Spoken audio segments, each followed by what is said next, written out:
अस्सलामुअलैकुम, welcome to my channel life बस with सेबीज़। आज हम बनाएंगे स्ट्रीट स्टाइल बहुत मज़ेदार और बहुत ही ज़बरदस्त टेस्ट वाला शावरमा, जो कि यहाँ पे सबको बहुत पसंद है।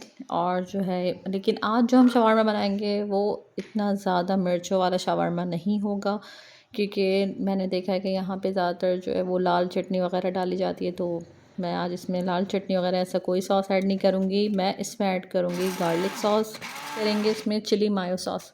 तो जनाब, गार्लिक सॉस के लिए हम यहाँ पे लेंगे गार्लिक, उसमें डालेंगे हम पहले उसको जो है ब्लेंडर में चला लेंगे। उसके बाद इसमें हम आइस क्यूब ऐड करेंगे। यहाँ मैंने 3 आइस क्यूब ऐड करे हैं, लेकिन आपने यहाँ पे 2 आइस क्यूब ऐड करने हैं, क्योंकि मैंने थोड़ा सा पतला रखा था गार्लिक सॉस। लेकिन आपने जो इसको हल्का सा थिक रखने के लिए 2 आइस क्यूब ऐड करने होंगे।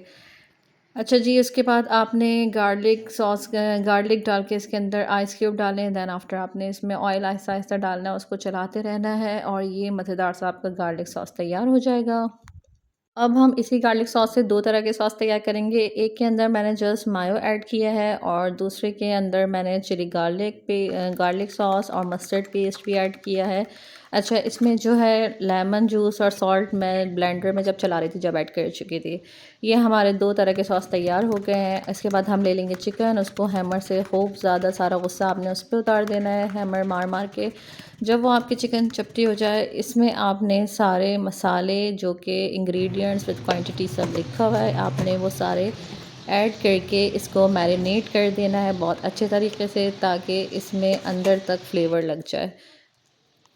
अगर आप बहुत ज़्यादा मिर्चें खाते हैं तो आप इसमें कुटी मिर्च के साथ पिसी मिर्च भी ऐड कर सकते हैं, या आप इसमें हरी मिर्च का पेस्ट भी ऐड कर सकते हैं। लेकिन यहाँ मैंने बिल्कुल एक नॉर्मल टेस्ट के हिसाब से मिर्च लगाई थी, जो कि ना बहुत फीका था और ना बहुत ज़्यादा आँखों में से आंसू निकाल देने वाला था।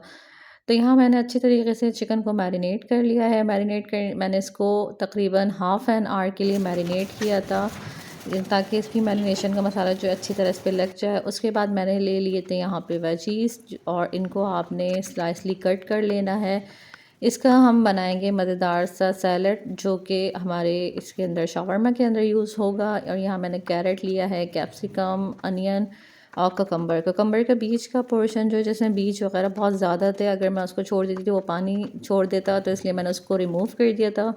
उसके बाद मैंने सारे वेजीज़ जो है कट कर लिए थे और उन्हें एक साथ बाउल में रख के उसके अंदर मैंने डाला था सॉल्ट, लेमन, और इसका जो मेन इंग्रेडिएंट था वो था सुमक पाउडर। वो यहाँ पे आपको ईज़िली तो नहीं, यहाँ इम्तियाज़ वगैरह पे मिल जाता है, लेकिन ये कि नॉर्मल किराना स्टोर वगैरह पे आपको नहीं मिलता, तो आप वहाँ से ले लें। और साथ में मैंने उसके ऊपर ऑलिव ऑयल भी ऐड किया था। अच्छा, यहाँ जो मैंने चिकन मैरिनेट की थी, उसको मैंने हाफ़ एन आवर के बाद निकाला था, उसको थिनली स्लाइस कट कर लिया था, क्योंकि इसके अंदर जो है हमें स्लाइस कट करने के बाद इसके अंदर मसाला और ज़्यादा एब्जॉर्ब हो जाए, तो इसलिए मैंने इसको पूरी मैरिनेट करने के बाद स्लाइस कट करके अगेन 20 मिनट्स के लिए मैरिनेट करने को रख दिया था। और यहाँ ऑलिव ऑयल डाल के मैंने सलाद को तैयार कर लिया।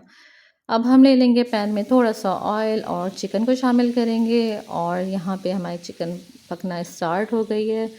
इसकी आवाज़ से आपको अंदाज़ा हो जाएगा ये चिकन कितनी ज़बरदस्त सिजलर तौर पे तैयार हो रही है। आपके पास सेकंड ऑप्शन ये भी होता है कि जब आपकी चिकन बिल्कुल कुक हो जाए, तो आप इसमें कोयले का धुआं भी लगा सकते हैं, लेकिन मैंने यहाँ पे इस तरह की चिकन नहीं बनाई थी। यहाँ मेरी बिल्कुल स्ट्रीट स्टाइल शावरमा मुझे बनाना था, तो मैंने यहाँ पे चिकन को एक नॉर्मली तरीके से जैसे बनती है नॉर्मल कुक करके किया था। तो यहाँ जो बाकी मसाले में पानी था वो मैंने ऐड कर दिया, ज़रा सा डाला था, क्योंकि ऑलरेडी इसमें दही था, तो वो कुक हो चुकी थी और मैरिनेट भी हम काफ़ी देर कर चुके थे। इसके बाद जिस पैन में आपने चिकन बनाई थी, उसको आपने वॉश नहीं करना है, जस्ट आपने चिकन निकाल के उसका सारा मसाला उसके अंदर चिकन के अंदर डाल के उसी पैन में जिसमें हल्का हल्का मसाला लगा होगा, आपने पीटा ब्रेड को सेक लेना है। और ये मेरे पास बहुत ही फ़्रेश पीटा ब्रेड थी, और ये सेकने के बाद इतनी प्यारी सी शक्ल आ गई थी इसकी। और यहाँ मैं अब तैयारी कर रही थी शॉर्मा के लिए, ब्रेड तैयार करने के लिए, फिलिंग के लिए और इसको रैप करने के लिए। यहाँ मैंने ब्रेड ले लिए हैं दोनों, और इसके बाद मैं इसमें लगाऊंगी पहले येलो सॉस यानी मस्टर्ड सॉस लगाऊंगी। उसके बाद मैं डालूंगी इसमें चिकन, दैन आफ्टर सैलड रखेंगे और फिर उस पर लगाएंगे गार्लिक सॉस। आपके पास सेकंड ऑप्शन ये भी है कि आप गार्लिक सॉस साथ भी सर्व कर सकते हैं। आप चाहें तो इसमें बहुत सारा, अगर कोई सॉस पसंद करते हैं तो आप इसमें डाल सकते हैं। अच्छा, एक होता है गार्लिक मायोनीज़ और एक होता है गार्लिक सॉस। मैंने यहाँ पे बनाया था गार्लिक सॉस। अगर आपने गार्लिक मायोनीज़ बनानी है तो वो उसके लिए आपको ब्लेंडर में ही इन चीज़ों के साथ एक एग शामिल करना होगा, तो वो मायो बन जाएगा। और ये देखिए मज़ेदार सा मेरा गार्लिक मायोनीज़ के साथ वाला शवरमा, यम्मी यम्मी शवरमा तैयार है। ज़रूर बनाएँ और मुझे बताएँ कैसा बना। नेक्स्ट रेसिपी के साथ मिलते हैं। अल्लाह हाफ़िज़।